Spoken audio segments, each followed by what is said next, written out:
Hey! Aujourd'hui les gars, on se retrouve pour une nouvelle vidéo et je suis trop contente de la faire parce que là ça va être le ask de ma grossesse. Donc pour ceux qui n'ont pas suivi, j'attends un heureux événement, donc j'attends un bébé. Je suis tellement contente, genre c'est une dinguerie, genre Shaina maman, Odeshaï maman, c'est un truc de ouf. Genre vraiment, voilà, bref, je m'en remets toujours pas. Du coup je vous ai demandé à la suite de l'annonce de me poser plein de questions sur Instagram. D'ailleurs si vous me suivez pas sur Instagram, n'hésitez pas. Pareil sur Snap aussi, je suis grave active. Et voilà, bah du coup je vais regarder vos questions et je vais y répondre. Parce que évidemment j'ai trop de choses à vous dire. C'est une dinguerie. Alors, première question, comment tu l'as su? Du coup, bah en vrai, c'est un peu un classique dans le sens où je l'ai su parce que j'avais pas mes règles, j'avais un retard de règles. En fait, c'est vrai que c'était assez particulier parce qu'en fait, le truc, c'est que moi, je suis quelqu'un d'hyper réglé. Je suis une horloge. J'ai mes règles tous les 28 jours ou 27 jours. J'ai rarement des retards de règles. Enfin voilà, hyper réglé la go. Mais le truc, c'est que 2 mois avant de tomber enceinte, en gros, j'ai eu un retard de règles de 5-6 jours qui pour moi était énorme. Et du coup, bah en vrai, moi, quand j'avais eu ce retard de règles le mois d'avant et le mois juste avant encore, enfin les 2 derniers mois, bah en gros pour moi j'étais enceinte. J'avais même fait des vidéos et tout en mode où je me filme en train de faire le test et au final c'était négatif, enfin voilà quoi, un peu deg. Donc en fait pour moi le truc c'est que quand là du coup le 3e mois j'ai eu du retard de règles, donc 5 jours de retard, je me suis dit vas-y je vais pas calculer parce que c'est une feinte vu que je me suis fait feinter les 2 derniers mois. Donc en gros dans mon cœur j'avais un peu l'espoir, je me suis dit bizarre et tout, mais j'étais pas convaincue de ouf, vous voyez. Et en plus le truc qui était trop marrant, c'est que quand j'étais justement en Côte d'Ivoire, je devais avoir mes règles à la fin de mon séjour. Et du coup bah au moment où je devais avoir mes règles, j'ai eu un écoulement, on va dire, genre j'ai eu un petit peu de sang qui a coulé. Donc je me suis dit ah bah voilà j'ai mes règles encore une fois. Mais en fait le truc c'est que là j'avais pas capté que en fait c'était pas des règles, c'était en fait la nidation. Donc pour ceux qui savent pas, quand tu tombes enceinte en fait t'as une petite période, un jour ou 2 jours, enfin un jour où en gros t'as du sang qui va couler, mais en fait c'est pas tes règles, c'est juste l'ovule justement que t'es en train de féconder qui est en train de s'implanter dans ton utérus. Donc ça veut dire qu'à ce moment là quand j'ai saigné, j'étais en train de tomber enceinte mais je savais pas, genre pour moi c'était en mode bah j'ai mes règles. Du coup quand j'ai vu que je saignais, je me suis dit ah bah j'ai mes règles, et après bah justement je crois 2 jours après j'ai pris l'avion pour rentrer en France. Et en fait je voyais que ça arrêtait de couler, genre je me suis dit mais je comprends pas, j'ai eu du sang, maintenant ça coule plus. Mais après je me suis pas non plus hyper interrogée parce que je me suis dit bah en vrai peut-être que ça coule plus parce que j'ai pris l'avion. Vous connaissez quand vous prenez l'avion, les trucs comme ça, les changements un peu comme ça, il y a des changements dans votre corps. Moi généralement quand je prends l'avion, justement ça allonge mes règles. Et ouais donc du coup quand j'ai pris l'avion et que j'ai vu que mes règles coulaient plus et tout, je me suis dit bah vas-y, je laisse un peu le temps en faire, peut-être que en gros mon corps il a pas trop capté et que, du coup mes règles elles vont revenir. Et c'est là que tout s'est passé parce qu'en fait je me suis dit bon j'attends 1 jour, 2 jours, 3 jours, 4 jours, 5 jours. Je me dis c'est bizarre quand même, genre c'est bizarre que après cet écoulement j'ai rien, genre c'est trop bizarre. Et aussi deuxième chose, bah pareil en Côte d'Ivoire j'avais une peau horrible. Bon ça se voyait pas trop parce que j'essayais de me maquiller et tout, je comprenais pas ce qui se passait sur ma peau. Et enfin ouais j'avais plein de boutons et tout, et vous-même vous savez, enfin ceux qui me connaissent vous savez qu'à la base j'ai pas trop de boutons, j'ai une belle peau, enfin voilà j'ai pas trop de problèmes de peau. Mais là, voilà, je voyais que ma peau était bizarre. Mais pareil, comme j'étais en Côte d'Ivoire, je me disais, bah, peut-être que c'est l'eau que je mets sur mon visage, peut-être qu'elle est pas clean, ou peut-être que je suis pas habituée à cette eau-là, donc ça me fait ça. Vous connaissez quand vous êtes en voyage, en fait, il y a tout qui peut être une éventualité. Donc c'est pour ça que là, je me suis pas... Enfin, j'ai pas pensé à la grossesse encore une fois. Et du coup, bah, j'ai attendu jusqu'à 10 jours de retard de règles alors que madame est hyper réglée. Et là je me suis dit bon Shaina, je pense que là tu peux commencer à te poser des questions et tu peux commencer à faire un test. Et du coup bah j'ai fait un test et c'était positif. Truc de ouf, genre dinguerie, genre j'étais choquée. Enfin en fait j'étais choquée mais pas choquée parce qu'à la fois j'avais le petit espoir dans ma tête de c'est trop bizarre ce qui se passe, donc si ça se trouve je suis en train de tomber enceinte et tout, mais vas-y, je voulais pas trop mettre ça dans ma tête vu que comme je vous ai dit je me suis fait feinter avant. Et donc voilà, bah, c'est comme ça que je l'ai appris. Je suis montée dans ma salle de bain et j'ai acheté un test et je l'ai retourné, j'ai filmé en vidéo en plus. De toute façon vous l'avez vu si vous avez vu ma précédente vidéo. Alors deuxième question, c'était voulu à ce moment du coup? Franchement oui et oui. En vrai moi je vous l'ai jamais caché depuis le début de mon mariage, j'ai pris la pilule et tout, enfin moi pour moi j'estimais que avant de tomber enceinte j'avais besoin déjà d'être bien avec mon mari, genre de prendre le temps de voyager avec lui, de prendre le temps de faire ce qu'on avait à faire, par exemple organiser notre gros mariage, enfin voilà, je me voyais pas faire ça en étant enceinte ou en ayant un enfant, vous voyez. Et pareil, en vrai, nous on a vécu 1 an chez moi, enfin chez ma mère, avant d'emménager, donc ça fait 1 an. Puis après, t'emménages. Pour moi, quand t'emménages, il faut encore aussi 1 an d'adaptation. C'est pas en mode t'emménages direct un enfant, enfin, il y en a plein qui le font, hein, mais moi, pour moi, j'avais besoin d'avoir ce temps d'adaptation. Et en vrai, pour moi, c'est hyper bien tombé, parce que c'est tombé à un moment où j'avais déjà arrêté la pilule pendant plusieurs mois, donc en vrai, j'étais en attente d'avoir un enfant. Je peux pas considérer que j'étais en essai bébé, parce que je trouve que ce serait un manque de respect pour les personnes qui attendent depuis genre 1 an, 2 ans, 3 ans. Mais c'est vrai que voilà, quand j'ai arrêté la pilule, en vrai, j'attendais de tomber enceinte. Enfin, je me disais, bon, voilà, j'espère que ça va arriver. Ça arrivait plusieurs mois après, et pour moi, c'est le timing parfait. Enfin, franchement, je suis hyper contente. D'ailleurs, j'ai eu la question juste après, je vais y répondre maintenant, vu qu'on est sur le sujet. Il y a quelqu'un qui m'a dit, mais tu t'avais pas dit que tu voulais faire des enfants plus tard et tout? Parce que pour ceux qui suivent mes vidéos, c'est vrai que j'avais beaucoup dit que moi, je me voyais plus avoir un enfant vers 27-28 ans. Là, j'en ai 26. Donc, en vrai, je suis un peu en avance sur le timing que je voulais. Mais justement, au moment où j'ai arrêté la pilule, c'est le moment où je me sentais prête, moi, mentalement. Je venais de sortir ma marque, mon mariage, il était fait. Dans notre couple, on était bien installés, on avait notre appart, notre stabilité. Enfin voilà, en fait, j'estimais qu'en vrai, si ça devait arriver là, c'était ok. Genre, du coup, à 22-23 ans, je me disais plutôt que j'allais être prête à 27-28. Mais finalement, à 25, j'étais prête, mais captée. Donc en vrai, hein, vous connaissez, hein, dans la vie on change d'avis, enfin parfois on dit oui, en fait je me vois pas faire des enfants avant 30 ans et au final il y en a qui le font genre 4 ans avant. Donc voilà, ça dépend. Donc moi en tout cas je suis très contente du timing, je suis hyper satisfaite, je suis pas frustrée. Pour moi j'ai fait ce que j'avais à faire et puis même je sais que un enfant ça va pas non plus bloquer ma vie, hein, vous voyez, mais j'estimais aussi quand même que c'était bien de faire mes trucs avant et tout. Et je sais que pour beaucoup c'est tard et tout de faire un enfant après 4 ans de mariage, mais pour moi c'est le minimum, genre, enfin pour moi c'est parfait, genre, je sais pas, pour moi si tu te maries, tu fais un enfant directement après, je pense que ça correspond à plein de personnes, mais moi je pense que ça me correspondrait pas, je me sentirais trop débordée, trop déphasée, alors que je pense que Elaris, mon mari du coup, même si j'étais tombée enceinte à la première année de mariage, lui il aurait été ok avec ça, il aurait grave assumé et tout, or que moi je pense pas. Donc voilà, bref, je suis trop contente, Dieu merci, tout s'est bien passé comme je le voulais, au moment où je le voulais, et au bon timing. Alors, tu es à combien de mois? Donc du coup pour les mois, je vais pas forcément vous dire à combien de mois, semaines exactes je suis. C'était après discussion avec mon mari, ma mère aussi, elle m'a nassé, elle a dit tu dis pas à combien de mois tu es. Moi à la base, j'étais pas forcément contre vous dire à combien de mois je suis, mais c'est vrai que en réfléchissant, je me suis dit en vrai c'est mieux de pas forcément dire directement à combien de mois t'es et tout, et de plus faire ta vie. Et en vrai, même si je vous dis pas à combien de mois je suis pas non plus une matrixée dans le sens où je vais vous donner aucun détail. Là par exemple je vous ai parlé de la Côte d'Ivoire, donc si vous faites vos calculs vous savez que voilà. Donc voilà, je vais pas vous dire à combien de semaines je suis, parce qu'en plus en grossesse on parle en semaines, mais je pense que si vous creusez vous allez comprendre à combien de semaines je suis, quoi. Enfin voilà, avec toutes les étapes que je vais faire.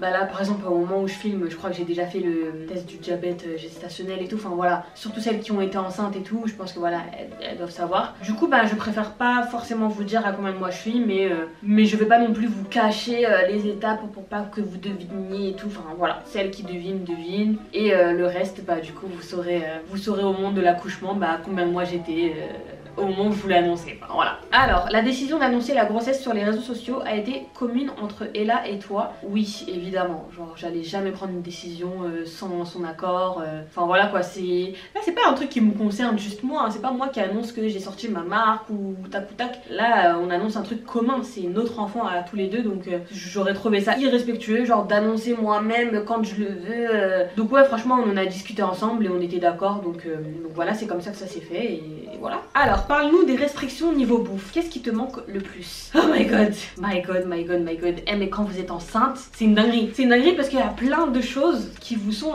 interdites entre guillemets, hein. Et tu te rends pas compte en fait à quel point c'est restrictif. En vrai, globalement ça va. Genre je me sens pas non plus hyper frustrée parce qu'il y a plein de choses que je peux encore manger et tout. Mais c'est vrai que déjà le saumon fumé, ça manque de ouf, genre ça me manque de ouf parce que c'était trop ma cam. En plus vous-même vous voyez dans mes stories, à chaque fois je faisais ma tartine saumon fumé avec du Saint-Moré. Ouais, je faisais ça tout le temps. En plus moi quand je fais un truc je dose pas, je fais tout le temps la même chose. Donc là ça par exemple ça me manque de ouf. Je sais que quand j'arriverai à mon terme et tout, c'est le premier truc que je vais faire, genre vraiment le saumon. Mais sinon après le reste, il n'y a pas énormément de choses qui me manquent parce qu'en soi je peux manger. Genre par exemple les fruits de mer, bah on peut pas manger si c'est cru. Mais bah en vrai bah je vais manger des crevettes sautées. Après la viande aussi, c'est vrai que ça me manque un peu parce que en gros la viande aussi il faut qu'elle soit hyper bien cuite. Et le problème c'est que moi je kiffe la viande à point. Genre j'aime pas quand la viande elle est trop cuite, j'ai l'impression que je mange un truc trop dur quoi. Donc ça aussi bah ça me manque tu vois de prendre une entrecôte à point sans me poser de questions. Enfin voilà, j'ai toujours l'impression de prendre un risque si je prends une entrecôte à point comme ça au resto. Donc du coup bah forcément je privilégie d'autres options. Après il y a quoi encore? Il y a oui tout ce qui est œufs crus. Donc les œufs crus vous ne pouvez pas. En fait là vous allez me dire bah tranquille c'est bon, genre les œufs crus de toute façon nous on mange des omelettes, on mange des trucs. Mais en fait le truc c'est que les œufs crus il y en a partout. Il y en a presque partout et surtout dans les pâtisseries. Dans les pâtisseries il y a des œufs crus, c'est horrible. Ça veut dire que les tiramisu je peux plus manger alors que moi je suis grave une go des tiramisu. Et même les tiramisu industriels à 2,50 $, hein, ça j'aime trop, moi c'est ma cam. Genre quand je mange un petit point B là, burger frites, je prends toujours mon petit tiramisu en dessert, ça c'est fini, c'est fini. Donc ça je suis un peu deg parce que bah justement bah dans la crème là il y a des œufs crus. Pareil bah par exemple les mousses au chocolat je peux pas en manger, mais après ça va, c'est pas trop ma cam. Mais vous voyez il y a plein de choses où vous avez des œufs crus et vous vous rendez pas forcément compte sur le moment, mais en fait si de ouf. Pareil pour tout ce qui est entremets et tout, généralement c'est pas cuit. Mais en vrai ça va, il y a plein de choses encore que je peux manger donc c'est pas frustrant. Pareil par exemple pour tout ce qui est sushi, moi je suis une mangeuse de sushi mais je suis une fausse mangeuse de sushi. Genre moi je mange grave les sushis les sushis 2.0 là, genre des trucs blanc de cheddar là. Genre moi je suis vraiment pas dans les sushis saumon cru où genre il y a juste du saumon après il y a du riz. Non, j'aime bien les trucs où il y a du goût et tout, donc j'ai pas de problème à ce niveau là. Je prends sushi thon cuit avocat ou voilà poulet, enfin voilà tous les trucs remixés là, donc ça va en vrai. En plus moi comme je suis pas immunisée contre la toxoplasmose, il y en a plein qui m'ont demandé, bah du coup tous les mois je dois faire une prise de sang, vérifier et tout. Et pareil il faut que je vérifie à chaque fois si les fruits et légumes que je mange ils sont bien lavés. Pareil pour les pommes de terre, enfin voilà en gros faut faire beaucoup plus attention à tout, mais voilà ça va, il y a des petits trucs mais c'est pas non plus l'enfer. Alors c'est une fille ou un garçon? Du coup bah on sait le sexe, mais je vais pas vous le dire maintenant parce que du coup on a fait une toute petite gender reveal entre nous et on a fait la découverte du sexe tout ça et je vous ai tout filmé, j'ai tout filmé. Donc du coup il y aura un vlog qui sortira, donc vlog gender reveal où vous découvrirez le sexe et vous saurez aussi bah, ce que moi je voulais, si je voulais plus un garçon ou plus une fille, ce que Ella voulait aussi, une fille ou un garçon. Vous saurez tout à ce niveau là, en tout cas niveau sexe et tout. Donc pour l'instant je vous en parle pas, mais c'est parce que je vais sortir le vlog plus tard. Donc voilà. As-tu fait une vidéo? J'annonce à ma famille que je suis enceinte. Trop envie de voir la réaction de tes frères. Oui, oui et oui. Moi je suis madame. De toute façon moi je suis madame les petits trucs comme ça là. C'est ma cam. Franchement j'ai filmé la réaction de presque tout le monde. Vraiment tout le monde. J'ai filmé ma mère. J'ai filmé mes frères, mon père, mon beau-père, ma soeur, mes potes, mes cousines. J'ai tout filmé. En plus j'avais mon petit scénario genre en mode je donnais un sac avec un truc de bébé dedans. Et du coup bah les personnes quand elles découvraient les sacs elles étaient en mode oh t'es enceinte et tout. Donc ouais j'ai tout filmé et c'est trop bien de revoir les vidéos. Mais de toute façon là au moment où je vous poste cette vidéo, normalement j'ai déjà tout posté sur TikTok ou Insta, donc n'hésitez pas à aller voir. Alors tu as commencé à mettre le foulard dès le début de la grossesse, c'est une tradition? Bon ça aussi c'est un gros sujet, il y en a pas qui se posent des questions mais en fait ça n'a aucun rapport. Et même quand il y a des personnes par exemple qui me soupçonnaient d'être enceinte, il y en a plein qui disaient en commentaire ouais elle met le voile donc c'est sûr qu'elle est enceinte parce qu'elle veut cacher tout ça nanana. Non franchement jamais de la vie j'allais porter le voile parce que je suis enceinte et que du coup faut que je cache ma grossesse. Vraiment en fait pour moi le port du voile et la grossesse ça a vraiment été une bonne coïncidence parce que si vous me suivez bien en vrai ça faisait déjà un bon moment que je m'habillais de manière modeste, en tout cas que j'évitais de m'habiller court ou voilà. Déjà pendant un moment j'avais fait une bonne transition où j'avais arrêté un peu de m'habiller bah, comme avant du coup sans mettre de couvre-chef, enfin de voile quoi.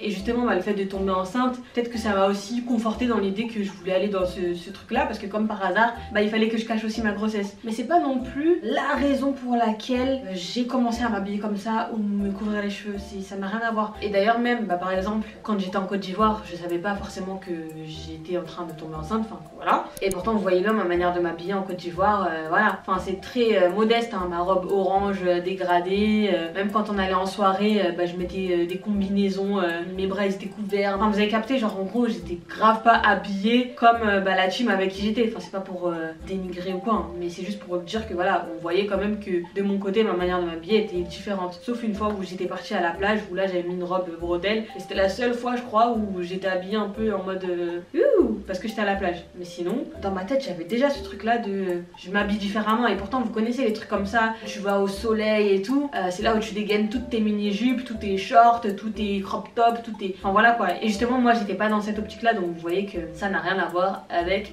la grossesse. Mais de toute façon ça pareil. De toute façon j'ai trop de trucs à vous faire comme vidéo. Ça pareil, je vous ferai une vidéo uniquement sur ça, où on parlera clairement, parce que je sais qu'il y en a qui se posent beaucoup de questions. Je sais aussi qu'il y en a qui comprennent rien, qui sont en mode mais pourquoi du coup il y a des photos, mais pourquoi t'as pas... On en parlera. Mais voilà, il faut juste que vous sachiez que ça n'a juste pas de rapport, mais c'est juste bien tombé quoi. Alors comment ton quotidien a-t-il changé après que tu aies découvert que tu es enceinte? Félicitations, merci. Je pense que ça reviendra à d'autres questions, mais mon quotidien en fait il a changé sans avoir changé non plus, parce que comme au niveau des symptômes franchement ça allait, j'avais pas énormément de symptômes, du coup je faisais ma vie un peu normalement on va dire. Mais par contre comme tu sais que t'as un truc dans la tête de ah je suis enceinte, tu y penses beaucoup plus. Et aussi comme la grossesse ça rime aussi avec fatigue, du coup tu te ménages un peu plus et tout, enfin voilà. Mais c'est vrai que globalement mon quotidien il a pas énormément changé, surtout au début. Juste que forcément tous les matins quand je me réveille je vais regarder mon ventre, enfin voilà, c'est des petits trucs comme ça, ou voilà, ou même le contenu que je vais regarder. Par contre ça c'est une dinguerie comment mon algorithme a grave changé, que ce soit Insta, TikTok ou YouTube, j'ai que des trucs de grossesse, de maman et tout, genre vraiment c'est que ça. Et c'est vrai que en vrai forcément quand tu tombes enceinte t'as envie de t'informer sur ça.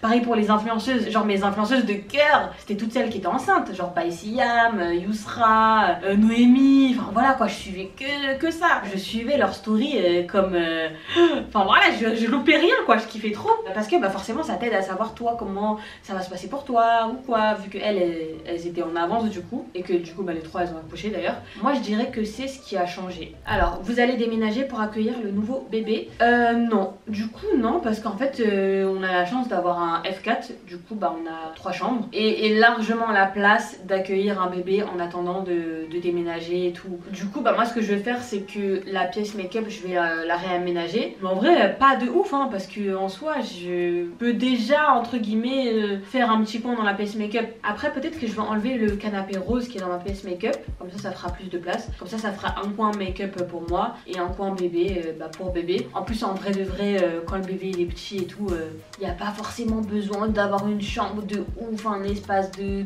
ouf et tout. Moi personnellement je pense et je suis d'avis de faire du cododo pendant au moins 6 mois. Donc le cododo pour ceux qui savent pas, c'est genre quand tu mets un lit dans ta chambre, là où tu dors, et en gros c'est un petit lit de bébé qui est un peu lié à ton lit à toi, et genre en gros c'est un peu ouvert ici, comme ça quand le bébé se réveille tu t'occupes de lui et tout, enfin voilà. Donc moi je pense plus opter pour ça, du coup je me mets pas de pression sur la chambre. Enfin, je sais que je vais réaménager la chambre pour pouvoir changer les couches, mettre les habits, tout ça, mais pour l'instant je suis grave en mode cododo life, donc ça va. Ça, je pense pas que ça va être hyper compliqué de faire des changements et tout. Alors et du coup dans le même sujet, est-ce que vous avez déjà commencé à faire sa chambre? Alors non, votre go là n'a rien commencé. Et je dirais même que votre go n'a rien acheté encore. Je n'ai rien acheté. Genre le seul truc que j'ai acheté, en fait c'est l'habit de bébé là que j'utilisais pour faire ma surprise à mes proches. Littéralement. Genre c'est une dinguerie, je n'ai rien du tout et pourtant je suis très avancée dans la grossesse. Enfin très avancée, tout est relatif. Je suis pas non plus en retard, mais ouais j'ai rien commencé, mais je pense que je vais commencer là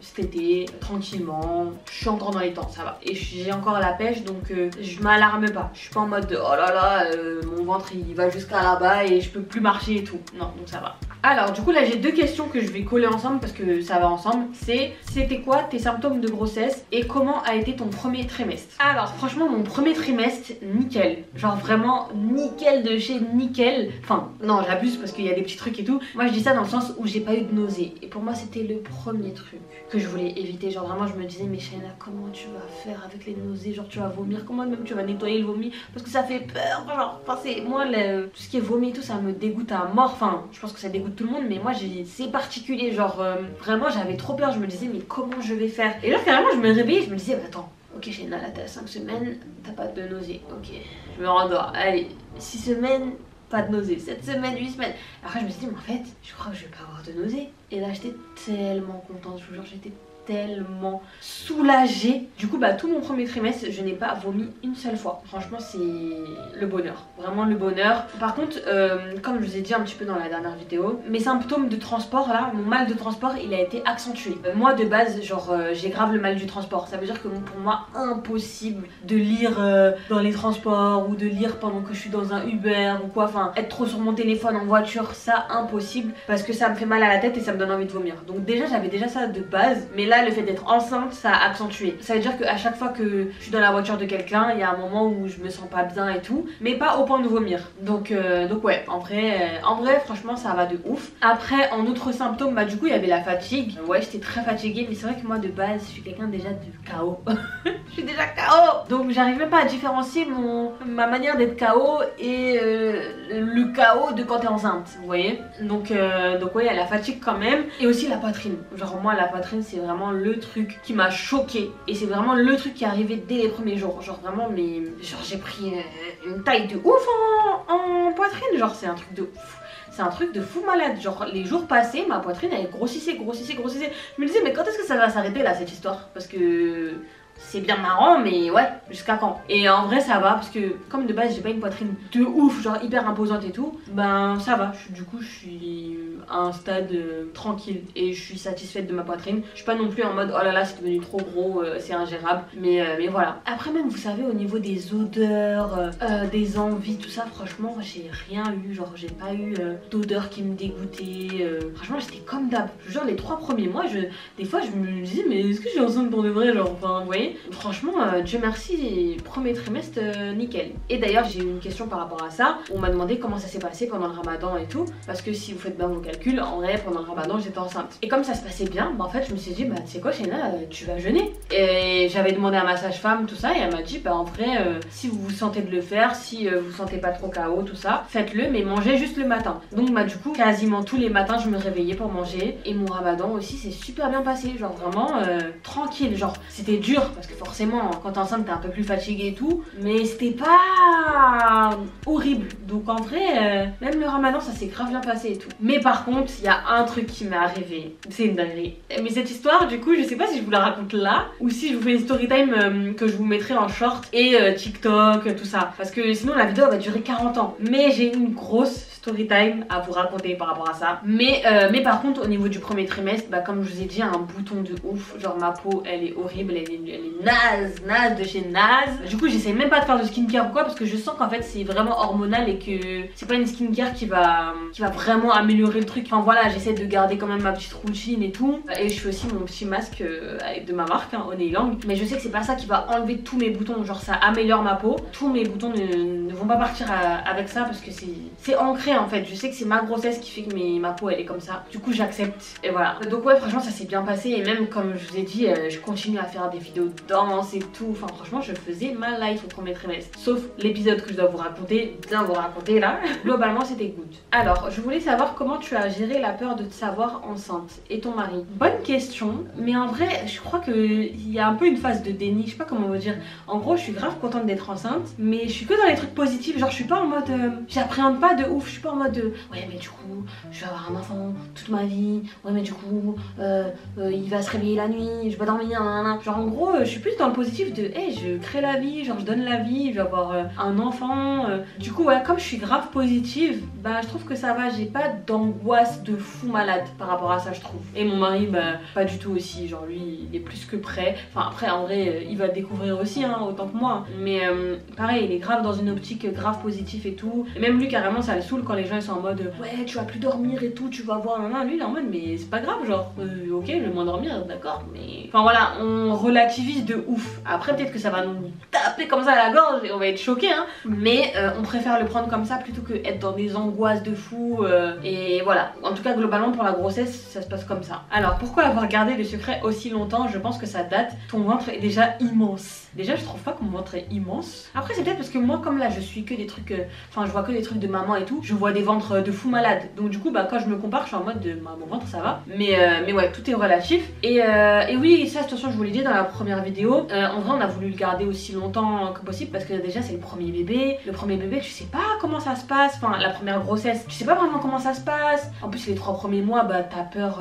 de la fausse couche. Du coup tu t'as pas forcément envie de partager un truc alors que t'es pas sûr de le garder. Et même là au moment où je vous parle je suis toujours pas sûre que je vais arriver à mon terme, vous voyez, enfin la grossesse ça fait peur quand même. Et même justement comme je suis grave des trucs et tout, j'entends plein d'histoires de femmes qui perdent leur enfant à 6 mois et tout, enfin voilà, tout peut arriver. Donc ouais je pense que c'est cette peur là de se dire bah vas-y on se préserve. Parce que même moi déjà les 3 premiers mois par exemple, comme j'avais un petit peu peur entre guillemets de la fausse couche, bah j'étais tout le temps en train de voir si je saignais ou pas, enfin voilà, c'est pas un mood hyper peace et tout. Et me rajouter à ça les réseaux sociaux, j'aurais pas pu. Donc pour moi c'était parfait de prendre ce temps là et même de réaliser que j'allais avoir un enfant, pareil avec mon mari aussi, qu'on réalise tous les deux, que mon entourage aussi réalise, enfin voilà je trouve que c'est bien de prendre ce temps là, surtout pour une première grossesse. Et je regrette pas du tout d'avoir attendu, je trouve que j'ai attendu le moment parfait parce que là comme ça commence trop à se voir, je voulais pas non plus gâcher ma vie à me stresser, regarder si on me prend en photo et tout, enfin voilà genre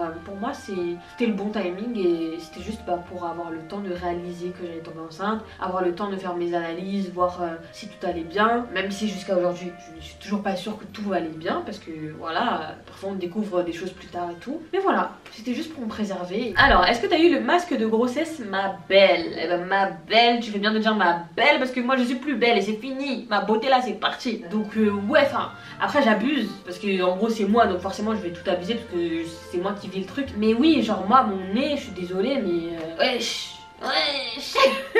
Franchement c'est une dinguerie. Encore là j'ai du contouring et tout, mais je pense que si vous me connaissez bien ça se voit quand même. Et même bah justement il y en a qui m'ont cramé comme ça en disant ouais ton nez il a changé et tout, enfin voilà. Donc ouais mon nez c'était la grosse surprise quand même. Mais de toute façon je voyais sur les réseaux tout le monde disait ouais le masque de grossesse c'est réel. Même il y avait des trends sur TikTok là avant après. Donc je voyais déjà que c'était chaud dans le quartier. Mais ouais mon nez après les boutons aussi, comme je vous ai dit j'ai jamais eu autant une peau gâtée. Donc ouais globalement mon enfant là est en train de prendre ma beauté. Mais par contre j'ai pas eu de masse de grossesse de fou en mode le corps grave foncé tout ça. Non ça va, genre à ce niveau là pour l'instant ça va. Moi c'est vraiment ma beauté seulement qui est en train de partir. Après il y en a qui me disent non mais Shaina tu mens et tout, justement ça te va grave bien la grossesse, ça t'illumine le visage, tata. Bon tout est relatif hein, mais moi je vois que quand même j'ai une tête un peu comme ça quoi, voilà. Alors, est-ce que vous allez le montrer? Franchement, je pense pas. Je pense pas qu'on va montrer notre enfant sur les réseaux. Après, moi, c'est vrai que je suis quand même quelqu'un qui montre beaucoup. Genre, vous connaissez ma mère, vous connaissez mon père, mes frères, mon mari. Enfin voilà, je suis quelqu'un quand même qui expose sa famille et tout. Mais je pense que pour le bébé, c'est différent. En plus, avec le monde des réseaux et tout, je trouve que c'est hyper touchy. Donc franchement, je pense pas qu'on va le montrer. Après, rien n'empêche qu'on fasse des petites stories en mode où je l'habille et tout. Enfin voilà, des trucs où on voit le bébé de dos. Voilà, plein de petits trucs comme ça. Franchement, ça, y a pas de souci, ça me dérangerait archi pas. Mais par contre, montrer son visage, ça, je sais pas parce que je me dis, faudrait le préserver. Tout comme j'ai préservé ma grossesse, faudrait préserver le bébé qui a rien demandé, qui a pas demandé à être sur les réseaux et tout. Surtout qu'en plus, il y a des gens aussi qui sont pas gentils. Il y en a parfois, je vois, ils sont en train de montrer leurs enfants. Il y en a, ils sont grave méchants. Genre, ils sont en mode, ouais, ton enfant, il est vilain. L'enfant de quelqu'un tu parles comme ça, genre c'est une dinguerie. Donc ouais, moi je pense pas qu'on va le montrer. Même je pense que Laris aussi pareil, lui il est contre ça. Il est hyper protecteur et tout, donc sur ça je pense pas qu'il va vouloir qu'on le montre et tout. Donc on sait jamais, mais franchement c'est plus non que oui. Et même pour ma tranquillité et tout, je pense que c'est mieux pas le montrer. En plus il y a plein d'influenceuses qui ne le montrent pas et ça se passe très bien. Ça les empêche pas de vivre leur vie avec leur enfant, enfin de communiquer avec sans forcément montrer. Enfin je pense que ça changera pas grand chose. Je pense que vous comprendrez en vrai parce qu'il y a plein d'influenceuses qui montrent pas. Est-ce que dehors tu as déjà croisé un abo qui avait déjà vu ton ventre? Oui, ouais ça m'est arrivé plusieurs fois parce qu'en plus moi je fais grave la maline qui sort grave centres commerciaux et tout. Bon après je m'habille large et tout donc faut vraiment regarder pour constater. Et aussi quand je croisais des abonnés, directement je rentrais le ventre. Genre c'était grave mon réflexe. Mais je pense que même avec ça il y en a qui m'ont cramé. Pareil quand j'ai fait la NHA, donc la Natural Hair Academy, un grand salon, il y avait quelques filles qui m'ont dit bon Shaina et du coup on s'est comprises, donc je pense qu'elles ont capté que j'étais enceinte. J'étais en mode oui bon garde ça pour toi et tout, mais ouais donc voilà. En vrai oui. Alors ça fait quoi de te dire qu'il y a un être dans ton ventre qui y grandit? Bah franchement c'est lunaire. Genre vraiment à chaque fois je me dis mais comment nos parents ils ont fait pour passer à côté de ça, genre enfin pas passer à côté de ça mais faire leur vie. Moi à chaque fois je me dis mais déjà rien que le fait d'être enceinte, comme je vous ai dit, tous les matins je me regarde dans le miroir, je me regarde de profil, je me touche, je suis en mode dinguerie. Et même sur les applications là, j'ai Flow, Grossesse Plus et tout, Oui Moms, j'ai tout. Du coup à chaque fois je regarde genre la taille qu'il fait, je suis en mode oh cette semaine ça a la taille d'une pêche, oh cette semaine ça a la taille d'une banane. Je suis admirative et pareil pour Elaris, il est admiratif et même lui carrément il a l'appli Flow qui est connectée avec la mienne, c'est à dire que toutes les semaines il voit aussi le changement. À chaque fois on est là en mode allez aujourd'hui c'est le jour du changement, alors du coup le bébé il pèse 500 grammes et genre ouais nous on n'en revient pas vraiment, pour nous c'est une dinguerie et on se rend compte à quel point Dieu fait bien les choses. Après voilà, moi vous savez je suis croyante donc forcément je remets ça à Dieu, mais même quand vous n'êtes pas croyante je pense que vous constatez que c'est une dinguerie, genre qu'en tout cas que la vie est bien faite et que la nature est bien faite, parce que c'est genre je me dis là il y a un bébé qui est en train de grandir dans mon ventre il prend de la place, mes organes se déplacent, il est là, il est enfermé comme ça mais en même temps il est en bonne santé, et quand il va sortir, enfin non c'est une dinguerie, je vous jure c'est une dinguerie. Et moi j'ai peur moi j'ai peur parce que je me dis mais quand le bébé va sortir là, moi je sais que je vais être comme ça, je vais mettre le transat, je vais regarder mon bébé comme ça toute la journée.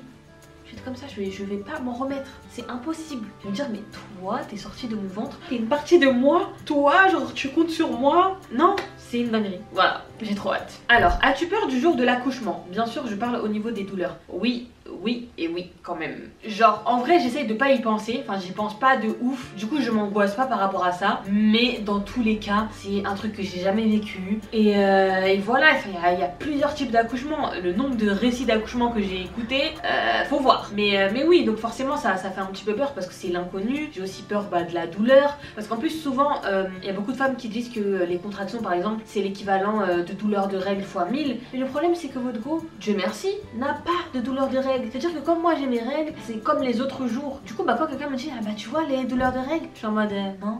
Et du coup ça fait que moi je vais vraiment être choquée par la douleur. Je n'ai aucun comparatif de la douleur. Après Dieu merci que j'ai pas de règles douloureuses et tout, mais forcément ça fait peur parce que tu te dis c'est l'inconnu total. Alors as-tu déjà eu des envies bizarres? Bah franchement non, pareil. De toute façon je vous l'avais dit au début quand je parlais du premier trimestre, non même pas, genre j'ai pas eu des trucs en mode j'ai envie de manger je sais pas moi du thon avec de la pêche ou je sais pas quoi. Vraiment non, j'ai pas du tout eu ça. Toutes mes envies elles étaient normal en gros. En gros quand j'avais faim, je mangeais ce que j'avais envie de manger quoi. Franchement à ce niveau là j'ai pas du tout eu le cliché de la femme enceinte en mode ouais là j'ai envie de manger des anchois ou quoi.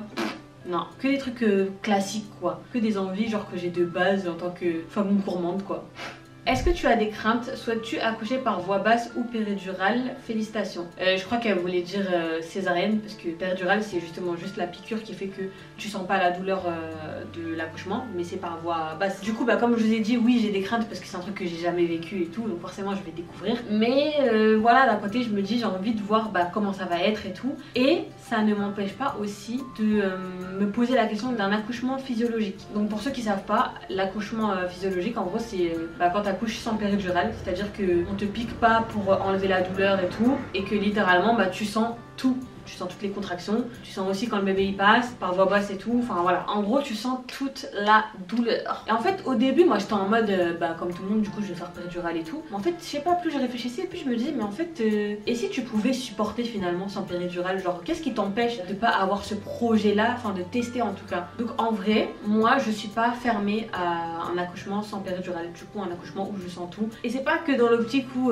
je vais tout sentir, je vais sentir mon bébé qui passe, nanana. Genre non, c'est pas en mode cette mentale là, c'est plus la mentale pour le après. En gros je me dis accouchement sans péridurale, du coup tu t'en remets plus vite, t'as moins de chances d'avoir des déchirures, t'as pas la péridurale du coup qui va te faire mal au dos sur le long terme et tout. Enfin en gros voilà, c'est juste pour ce côté là où je me dis pourquoi pas sans péridurale, pour que mon après il soit plus simple à gérer, plutôt que si je me dis vas-y péridurale à fond et au final après j'ai des problèmes de dos et tout. Mais je n'en sais rien, j'ai rien vécu donc je peux pas non plus m'avancer en me disant oui c'est sûr je vais faire sans péri. Dans ma tête je suis en mode je suis pas fermée à ça, mais si je vois que je suis en train de douiller de ouf, que j'ai archi mal et que je peux pas supporter, bien sûr je vais dire mettez-moi la péri, en fait ça s'arrête tout de suite là. Après pareil pour la césarienne aussi, dans ma tête je me suis grave pas fermée, je me suis grave pas dit impossible que j'accouche en césarienne, tout ça nanana. Pareil, si demain on me dit bon madame c'est pas possible, vous pouvez pas accoucher par voie basse, ça va être la césarienne, it's ok, c'est ok, et je vais l'accueillir tout comme j'accueille les autres façons d'accoucher. En gros je me mets zéro pression sur ça, mais je me mets zéro fermeture sur ça. Voilà. Alors, qu'est-ce que ton état de grossesse a changé dans ta vie quotidiennement? Comme je vous ai dit, ça va, j'ai pas une grossesse hyper compliquée. Genre, ça va, je peux un peu faire ma life et tout. Mais en vrai, quand même, tu sens que t'es plus faible que les autres, quand même. Surtout au niveau du deuxième trimestre. Là, je me sens un peu plus quand même. Je me sens moins forte qu'au premier, quand même. Et après, c'est aussi le poids du ventre. Genre, ton ventre il grossit, il prend de la place. Donc, ça veut dire que même quand je vais devoir me lever de mon lit, je suis en train de. Enfin voilà, c'est... Tous tes mouvements ils sont un peu différents. Pareil quand je commence à faire mes lacets, je vois que ça commence à devenir difficile. Enfin c'est plein de petites choses comme ça qui font que voilà, tu sens que tu commences un peu à être limité. Et pareil là ça fait un mois que je dors avec un coussin de grossesse. Du coup pour mieux dormir. Parce que ça pareil pour les nuits c'est compliqué Mais de toute façon je vous ai pas fait le topo du deuxième trimestre. Mais deuxième trimestre globalement c'est ça j'ai du mal à dormir, je suis fatiguée. J'ai eu aussi mon premier vomissement comme je vous avais expliqué. Le jour où j'avais mangé une orange rapidement et tout, et que du coup je suis partie en voiture, et comme en plus j'ai le mal des transports, j'ai vomi mon orange dans la voiture. Mais voilà, c'est le seul truc que j'ai eu. Et autre chose aussi, que au niveau des symptômes du deuxième trimestre, je trouve que souvent j'avais grave mal au ventre. Genre je crois qu'on appelle ça les contractions de Braxton. En gros c'est comme des mini contractions, mais moi je sais pas si c'est vraiment ça ou si c'est juste mon ventre qui tiraille ou quoi. Enfin voilà, je sais pas trop, mais parfois il m'arrive d'avoir mal au ventre et tout. Enfin en fait tu te sens débordé au niveau du ventre et du coup tu te sens pas trop à l'aise. Je sais que j'ai eu ça en tout cas. Je sais que la chaleur aussi c'est insupportable. D'ailleurs moi j'ai pas beaucoup de chance parce que là je suis dans un pic de grossesse en plein été. Donc ouais la chaleur c'est un peu chaud, genre la foule aussi. Et pareil au deuxième trimestre il m'est arrivé une dinguerie que je vais vous raconter. Mais oui là comme je vois la vidéo elle est trop longue, les deux story time je vais vous les raconter à part. Je vous jure ça mérite une vidéo entière et ça mérite que vous vous concentriez que sur ces story time là. Voilà. Donc ouais le ventre qui tiraille et tout, franchement c'était le seul truc qui devenait relou au quotidien. Enfin tu te sens un peu voilà. Et aussi le pipi. Genre vraiment j'ai l'impression d'avoir envie d'aller aux toilettes H28, genre tout le temps. En plus moi j'ai des escaliers chez moi, j'ai pas de toilette en bas. Ça veut dire que si je suis en bas et que j'ai envie de faire pipi, je suis obligée de monter les escaliers. C'est tellement relou. Genre ça par contre, ouais j'en peux plus. Mais ça c'est normal parce que c'est ton bébé qui pousse dans la vessie et tout, enfin voilà. Mais ça ouais, c'est une dinguerie. Et pareil aussi j'ai plus de mal à me retenir. Genre par exemple si j'ai un fou rire, je peux sentir un petit genre je sais pas ce qui se passe, mais j'ai de plus en plus de mal à retenir ma vessie quoi, on va dire. Et ça aussi c'est relou parce que voilà quand t'es morte de rire ou que voilà t'es débordée quoi. Ah oui, et aussi les escaliers, le fait d'avoir des escaliers chez moi, donc d'avoir un duplex, c'est vraiment horrible et je sais pas comment je vais faire pour la fin de la grossesse parce que vraiment monter descendre c'est relou, genre c'est relou. Des fois même quand je me dis mon chargeur il est en haut et que je suis en bas là et que j'ai 2%, je suis en mode vas-y, des fois c'est bien la vie sans téléphone. Vous voyez, genre vraiment c'est trop chiant. Après d'un côté ce qui est bien c'est que ça me fait un peu un effort physique on va dire. Mais ouais, si vous avez un duplex et que vous êtes enceinte, bon courage Et en plus à un moment je faisais grave de l'anémie et tout. Du coup genre dès que je montais les escaliers, dès que je faisais un effort, j'avais la tête qui faisait boum, boum, boum. Genre comme si dans mon oreille ça battait de ouf et tout. Ça par contre trop relou. Mais maintenant je prends des vitamines et tout donc ça va mieux, ça me fait moins ce truc là. C'est juste quand je vais faire un effort que voilà vraiment je vais être essoufflée, je vais avoir ce truc là, mais ça me le fait moins maintenant. Mais ouais par contre ça c'était horrible. Je vous jure dès que je faisais un truc, wesh, tu te sentais débordée, genre vraiment débordée. Du coup la limite je vous ai décrit mon deuxième trimestre en vrai. Alors, allaitement ou biberon? Ça pareil, c'est comme l'accouchement, genre je me mets pas du tout de pression sur ça. Dans l'idéal, j'aimerais bien allaiter parce que je me dis en vrai, là si je suis en train de prendre 40 000 tailles de poitrine, c'est pas pour rien. Donc je me dis bon, autant que ça serve à quelque chose. Et du coup oui, moi j'aimerais bien dans l'idéal. Mais pareil, si j'arrive pas, si ça ne marche pas, s'il y a quelque chose qui fait que c'est pas possible, c'est pas grave, je donnerai le biberon. Et vice versa. Alors qu'est-ce que tu appréhendes le plus dans la vie de parent? Comme je vous ai dit, comme je suis un peu dans un déni, il y a pas trop de trucs que j'appréhende de fou, genre je stresse et tout. Mais quand on me pose la question et que je réfléchis, bah je pense que c'est l'éducation. En vrai, bon, j'ai pas peur de l'éducation que je vais donner et tout. Enfin, je pense que ça va bien se passer et tout.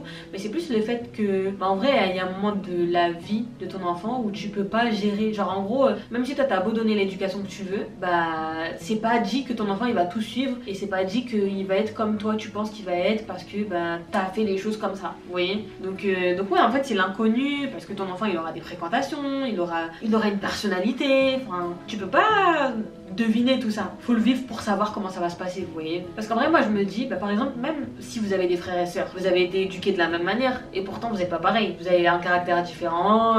Donc c'est pour ça que pour moi, ça veut rien dire et c'est toujours la surprise en gros. Donc c'est juste ça où je me pose des questions, où je me demande, bah, est-ce que j'aurai un enfant facile ou difficile à vivre, hyper actif ou pas. Enfin, on verra bien. Et je suis entre de bonnes mains, je suis bien entourée. J'ai un mari qui a la tête sur les épaules et qui est prêt justement à assumer tout ça. Donc en vrai, je pense que ça va bien se passer dans tous les cas. On va essayer de gérer quoi. Alors j'ai eu la question, c'est combien une grossesse, tarif sage-femme, accompagnement éco, etc. Bah, en vrai ça je peux pas vraiment vous dire, enfin sauf si je regarde mes factures et tout, mais en vrai on est en France hein, donc quasiment tout est remboursé.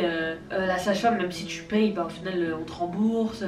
Donc ouais, moi je vois pas un truc en mode, je vois pas ça, enfin j'ai pas budgétisé ça. Donc là je pourrais pas vous le dire parce que c'est vrai que j'ai pas vraiment fait attention à ça. Mais après juste ce qui est cher par contre c'est quand vous voulez prendre par exemple des compléments alimentaires de grossesse et tout, genre par exemple Gynéfemme là, ouais, ça c'est archi cher, genre tu dois prendre ça pendant toute ta grossesse, enfin c'est pas obligé hein. Mais par exemple ça coûte cher et reprendre une boîte tous les mois ça fait un budget pour celles qui ont un budget serré. Mais sinon à part ça franchement en vrai il y a pas grand chose hein. Puis même tes rendez-vous sage-femme c'est une fois par mois, c'est pas toutes les semaines ou quoi. Donc en vrai t'es tranquille hein. Les prises de sang aussi pareil, bah ça c'est remboursé. Donc en vrai ouais t'es tranquille hein. Et puis même il y a un certain mois où tout est automatiquement remboursé, où t'as même pas besoin de payer directement. Genre franchement la France c'est doux juste pour ça. Alors comment vis-tu les changements corporels dus à la grossesse? Franchement ça va, mais c'est vrai que ça fait bizarre quand même. Genre moi c'est surtout au niveau de la poitrine où je vous ai dit bah comme j'ai grave pris d'un coup et tout, bah forcément ça fait bizarre. Du coup t'es en mode mais franchement pour l'instant ça va parce que même au niveau du poids, j'ai pas énormément pris de poids et tout, donc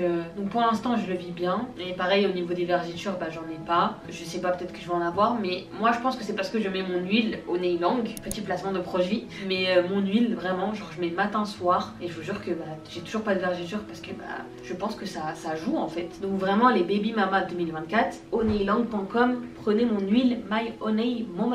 Vous mettez ça matin soir pendant votre grossesse et vous allez voir. Alors est-ce que Ella a des symptômes de grossesse? Félicitations, merci. Et non, il en a pas. Après lui il estime qu'il en a pas, mais moi des fois j'ai l'impression que oui hein. Enfin il a pas les trucs de vomissement, tout ça, enfin nausée, parce que de toute façon moi-même j'en ai pas. Mais le fait d'avoir des envies de manger, tout ça, nanana, je trouve qu'il a plus ça que d'habitude. Mais lui il trouve pas. Mais moi je trouve. Et pour ceux qui savent pas, en gros on appelle ça la couvade. En gros quand t'es enceinte, bah parfois ton conjoint il peut avoir des symptômes de grossesse comme toi. Genre c'est un truc psychologique un peu. Et ouais c'est trop marrant. Mais ouais il a pas eu un truc de ouf, mais moi je trouve qu'au niveau des envies et tout, il a changé sur ça, je trouve. Alors, t'es trop forte, t'as réussi à faire ta vente de tes produits avec tes abonnés, etc. Incroyable. Là, du coup, vous parlez de la NHA. En fait, la NHA, c'est parce que c'était un truc qui était tellement prévu depuis longtemps. C'était dans mes goals, là. Comment on appelle ça, les trucs photos, là, que tu fais avant le début de l'année pour donner tes goals et tout. Enfin bref, la NHA, c'était vraiment un truc que je voulais trop faire. Pour ceux qui savent pas, c'est un grand salon de cosmétiques et tout. Et du coup, moi, comme j'ai ma marque, au Nail Lang, bah, c'était mon rêve d'avoir un stand là-bas et tout. Enfin voilà, gros accomplissement pour moi. Le fait, du coup, d'être enceinte et tout, je me suis dit mais merde, à la NHA je serai à tant de mois, du coup ça va se voir, comment je vais faire. Mais pour moi c'était impossible que je sois pas là. Et en vrai, ce qui m'a sauvée, bah, c'est Ella, hein, c'est mon mari, hein, parce que lui il a vraiment assuré de A à Z. Genre en mode il est venu de 8h jusqu'à 19h, il était là, il assurait le côté commercial, le côté stock, le côté aller-retour, il a tellement géré. Et moi justement, bah, la NHA, je suis venue genre à partir de 14h jusqu'à 18h. Donc en vrai finalement j'ai pu me ménager et pu assumer un peu plus le salon. Et c'était aussi grâce à mes hôtesses que j'avais pris chez Wema Service d'ailleurs. Elles aussi elles ont géré, elles faisaient les speeches pour moi et tout. Donc moi en soi quand je venais, parfois je faisais un petit peu le speech quand je parlais avec une cliente ou une abonnée et tout. Mais la plupart du temps moi j'étais plus là en mode pour faire les photos et tout, donc ça va. Mais c'est vrai que j'étais hyper fatiguée, hein. Genre vraiment c'était dur de ouf parce que même si je suis restée genre que 4-5 heures, c'était beaucoup parce qu'il y a du monde, la chaleur, faut toujours être là, faut être souriant et tout, et t'es fatiguée. fatiguée, mais je regrette pas parce qu'au moins bah, c'est un truc que j'ai fait, que je voulais faire et je suis grave contente. Genre ça aurait pas été la même chose si j'avais juste pris quelqu'un pour gérer mon stand et moi je suis là, je dors, je regarde les stories. Non, c'est un truc à vivre et j'ai pris le risque justement de peut-être mettre des doutes sur ma grossesse en me montrant comme ça, mais je regrette pas. Et merci à mon ensemble naked là, qui était archi gros, l'ensemble rose, qui fait que ça cachait bien mon ventre. Parce que ouais, genre c'était bien oversize et tout. Et franchement ça va, ça cachait bien. Moi je vous ai dit de toute façon c'était sur ma tête que ça se voyait. Tout se voyait sur ma tête. Alors, j'avais cramé depuis le premier trimestre, t'étais tout le temps malade, rhume et tout. Et oui, ça aussi, c'est un truc qui fait que je suis débordée. Parce qu'en fait, pendant la grossesse, t'as pas le droit de prendre des médicaments. Enfin, il y a plein de médicaments qui sont contre-indiqués et tout. Donc même médicaments pour l'allergie, je pouvais plus les prendre. Donc c'était horrible. Et du coup c'est pour ça que je suis tout le temps malade. Parce que je peux pas vraiment me soigner, j'ai pas de vraie solution et ça c'est trop relou, donc ouais. Alors est-ce que tu sens bébé bouger ou pas encore?